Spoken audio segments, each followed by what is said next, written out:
제가 한번 실수를 했더니 눈초리가 시간 잡아먹는다는 그냥 제가 느끼는 감정이었습니다. 우리 먼저 영상을 한번 보시겠습니다. 네, 여기까지요. 입맛만 다시게 해서 죄송합니다. 제가 미국을 다녀왔을 당시 펜실베니아 주의 랭캐스터라는 곳에 이 사이트 앤 사운드라고 하는 크리스천 극장이 있어요. 2,000명이 들어가는 극장인데 지금 저 장면은 그 극장에서 일어나는 바이블 뮤지컬을 여러 카메라가 여러 각도에서 찍은 거를 편집해서 하나의 영화처럼 만들어 놓은 거예요. 저게 공연을 보려면 저 관람비가 어른들의 경우에는 월요일부터 목요일까지 $74, 한 9만 원대요. 그 다음에 금요일 날은 $84로 올라요. 한 10만 원. 그러면 토요일 날은 얼마냐? 11만 원까지 올라요. 그런데 이제 학생들은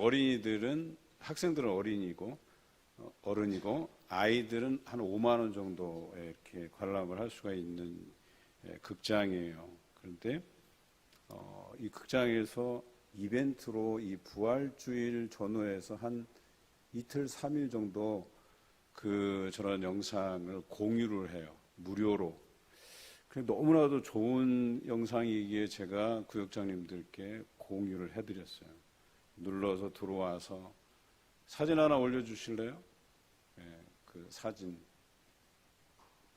그 공유한 거 눌러서 들어가시면 화면이 나오는데 그 화면에 작은 아이콘이 하나 있어요. 그 화면 아래쪽, 오른쪽 아래쪽에 C 이렇게 두 개, 그 C 네모 박스 안에 CC 들어간 걸 누르면 언어 선택이 있어요. 그래서 한국어로 선택하면 밑에 한국어로 자막이 나오니까 꼭 한번 보세요. 그래서 2시간 10분짜리인데 여러분 이 공연은 우리가 저 곳에 가서 보려면 비행기값 150만 원에 어마어마하게 비용이 들어요. 저기 우리나라에서 하는 뮤지컬하고는 상대가 안 돼. 어마어마하게 큰 스케일의 그 크리스천 극장이라는 거. 미국 가면 여러분들 크리스천들은 저곳에 한번 꼭 가봐야 될 필요가 있는 곳이에요. 그러니 이번에 예수님의 생애에 대해서 한번 꼭 이 영상을 보시고 다시 한번 묵상해 보시기를 부탁을 드려요. 그리고 지금 그곳에서 공연하고 있는 게 이제 모세의 이야기에 대해서 이렇게 나누는데요. 보시면 알겠지만 아주 대단한 스케일의 특수효과까지 볼 수 있는 또 중간중간 재미있는 장면들도 많아요. 그리고 영어에 대한 자신감도 좀 얻으실 수 있을 거예요. 왜냐하면 영어 못해도 들어가서 웃을 부분 다 웃고 다 하더라고요. 그러니까 재밌게 관람하시면 좋겠습니다. 오늘 성경기도 10번째 바울의 기도를 나누겠습니다. 오늘 오전 예배의 말씀과 또 크게 다르지 않은 맥락입니다. 바울이 이전에는 율법에 매달려서 살던 사람이었었어요. 그런데 부활하신 예수님을 만난 이후부터는 자신이 율법에 대해서는 죽고 이제 예수님의 십자가만 바라보고 예수님의 십자가만 자랑하면서 살겠다라고 기도하며 그대로 살았습니다. 또한 그분이 부활하실 때 자신이 새롭게 변화되어서 살리심을 받았다 하는 말씀으로 살아갔습니다. 내가 육신을 가지고 살아가는 삶은 나를 위한 삶이 아니라고 고백했습니다. 그리고 뭐예요? 나를 위해서 자기를 십자가에 희생하신 그런 하나님의 아들 예수 그리스도를 믿는 믿음 안에서 사는 것이라고 고백했습니다. 이것이 바울의 삶의 전부였었어요. 이 몇 구절 안 되는 이 고백에 바울의 인생이 그대로 표현되어 있습니다. 예수님을 알기 전에 알았던 모든 것은 다 배설물처럼 여겨서 내가 다 버렸고 내가 오직 자랑할 것은 십자가 하나뿐이다 라고 예수 그리스도의 그 십자가 하나뿐이라고 이야기했죠. 그리고 스데반이 기도하는 삶을 살았는데 그에게 가장 충격적으로 다가온 기도가 뭐였냐면 스데반의 기도였었어요. 지난번에 우리가 스데반의 기도에 대해서 다뤘잖아요. 스데반은 돌에 맞아 죽으면서까지 자기를 핍박하고 자기에게 돌을 던지는 자들을 위해서 기도했던 사람이잖아요. 대단한 믿음의 소유자예요. 자신도 돌을 던지는 입장에 있었지만 그때는 몰랐던 것이 다메섹 도상에서 부활하신 예수 그리스도를 만나고 나서 스데반의 심정이 이해가 간 거예요. 그때부터 자신도 스데반처럼 기도하기 시작한 거예요. 자기를 핍박하고 자기에게 돌을 던지고 자기를 암살하려고 암살단이 조직된 상황에서도 바울은 그런 사람들을 위해서도 기도하고 그런 사람들을 위해서도 끝까지 복음을 전하기를 힘썼다라고 하는 것이죠. 이것이 가능한 것은 바로 그 스데반이 드린 기도에 영향받아서 도전받아서 자기도 그런 삶을 살면서 하나님께 기도해 왔다라고 하는 거예요. 스데반이 돌에 맞아 죽어가면서 그들을 위해서 기도할 수 있었던 것은 그의 기도의 삶이었기 때문에 그래요. 평상시에 그런 기도를 드려왔기 때문에 그래요. 그래서 사도 바울도 예루살렘에서 붙잡혀서 로마에 호송되어 가서 그곳에서 순교당하기까지 자기가 기도해 왔던 삶을 살았고, 그래서 그의 고백에 전제와 같이 내가 부어지고 내가 달려갈 길을 다 마친 후에는 하나님께서 나를 위해서 예비해 주신 그 영광의 면류관, 그 의의 면류관을 자기가 쓰겠노라고 고백하고 있잖아요. 그러니까 자신이 결심한 대로 기도한 대로 그렇게 달려간 인생이었었어요. 여러분, 바리새인에 대해서 한번 생각해 볼 필요가 있어요. 바울은 철저한 바리새인이었습니다. 바리새인들은요, 일에 2번씩 금식한다 이렇게 되어 있어요.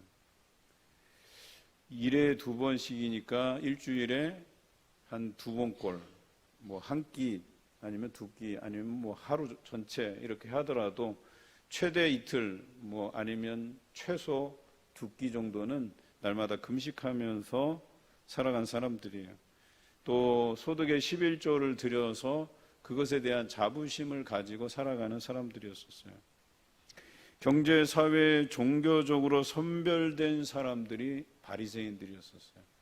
야, 이 사람은 정말 율법을 잘 지키는 사람들, 하나님 앞에 신실한 사람들이라고 인정받는 사람이 바리새인들이었어요. 여러분, 사두개인들과 다른 점은 사두개인들은 특권층이었었어요. 귀족층, 왕들의 자녀들. 그러니까 사두개인들은 노력해서 얻은 게 아니에요. 출신 성분이 그래. 그 금수저라고 그러잖아요. 그런데 바리새인들은 흑수저예요. 흑수저인데 열심히 노력하고 율법을 지키려고 노력하고 그렇게 해서 경제, 사회, 종교적으로 선별되고 그런 높은 위치에 선생이라 칭함받는 자리에 올라섰다라고 하는 것이죠. 이렇게 예수님께서 활동하던 시대에 바리새인들이 한 6,000명 가량 됐어요.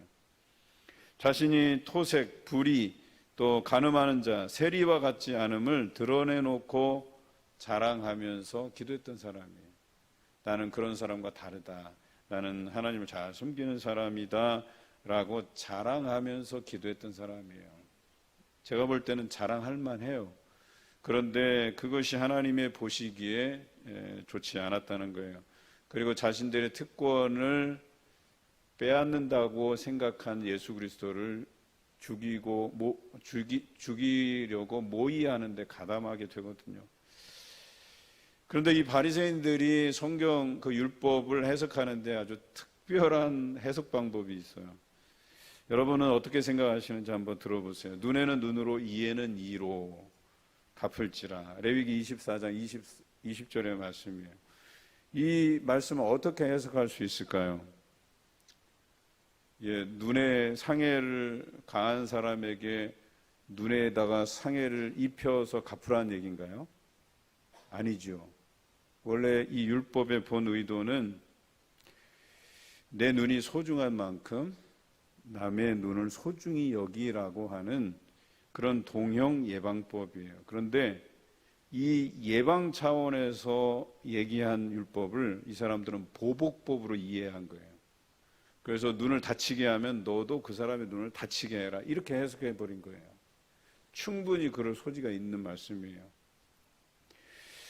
또 내가 피해를 본 만큼 상대에게 피해를 입히라는 것이죠. 이런 해석 탓에 이 사람들이 결정적으로 우를 범하는 것이 그거예요. 11조에 관한 부분. 이 11조는 내가 하나님께서 내게 주신 것에 대한 감사가 너무나도 넘쳐나서 그것에 대한 기꺼이 드리는 마음으로 드려야 될 11조가 어떻게 드렸냐면 내가 11조를 잘 드리기 때문에 하나님께서 나를 복 주시는구나, 이렇게 해석을 해버린 거예요. 여러분, 11조 잘 드리는 것과 하나님께서 주시는 은혜와 복은 상관관계가 없어요. 이해되십니까? 그렇다고 해서 뭐 안 드려도 되겠네가 아니에요. 11조는 하나님께서 구별하여 드리라고 말씀하세요. 그런데 그것이 많게 드려지고 적게 드려지는 것으로 인해서 그 사람에게 복을 많이 주고 적게 주고 하는 게 아니라는 거예요. 복과 은혜는 하나님의 전적인 선물이에요. 그런데 바리새인들은 자신들이 이 특권 계층에 올라가고 돈 많이 버는 것에 대해서 내가 11조를 잘하기 때문에 이런 생각을 가지고 있었다는 거예요. 그러니까 이 사람들의 생각에는 내가 율법을 잘 지키면 영생할 수 있다라고 생각한 거예요. 구원 얻을 수 있다고 생각한 거예요. 그래서 그 당시에 많은 사람에게 그런 영향을 주었어요. 율법만 잘 지키면 구원 얻을 수 있다. 그런데 성경은 그렇게 가르치지 않아요. 예수 그리스도의 이름을 믿는 자가 구원을 얻는다고 분명히 기록하고 있거든요. 그래서 이런 부분에 있어서 바리새인들이 큰 우를 범하고 있었는데 바울이 그런 삶을 살았다는 거예요. 그러다가 예수님을 만나고부터는 이제 내가 11조 드리는 것, 또 세리와 간음하는 자, 토색하는 자, 불의한 자와 같지 않음을 인하여서 자랑스러워하는 그 모든 행위들을 다 버렸다는 거예요. 그리고 언제나 자신은 죄인이고 그 죄인된 나를 목숨을 버려서까지 사랑하신 예수 그리스도의 십자가를 붙들게 되었다는 거예요.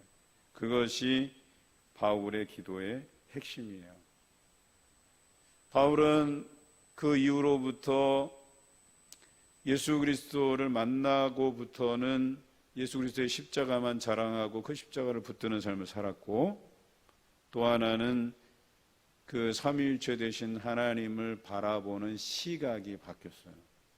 그래서 그분을 인식하는 것 자체가 바뀌었기 때문에 그가 더욱 말씀에 집중하게 되고 그 말씀의 원래적인 의도를 알게 되고, 또 말씀에 충실하다 보니까 기도의 깊이가 깊어지고, 기도의 깊이가 깊어지니까 십자가를 지라 해도 기꺼이 지고 순교하는 길까지 갔던 사람이 바울이었었어요. 여러분, 이러한 말씀은 우리에게도 주어졌어요. 바울에게만 주어진 게 아니에요. 이런 회심의 경험은 우리에게도 주어졌어요. 그런데 왜 우리가 사도 바울과 달리 살아야 되겠습니까? 아니죠. 사도 바울처럼 살 수 있다는 거예요. 우리에게 주어진 66권의 말씀, 우리에게 주어진 예수 그리스도의 인격적인 만남, 이것으로 우리는 바울처럼 살 수 있다는 거죠. 어떻게? 기도하면서. 기도하지 않고서는 이런 일을 이룰 수가 없는 것이죠.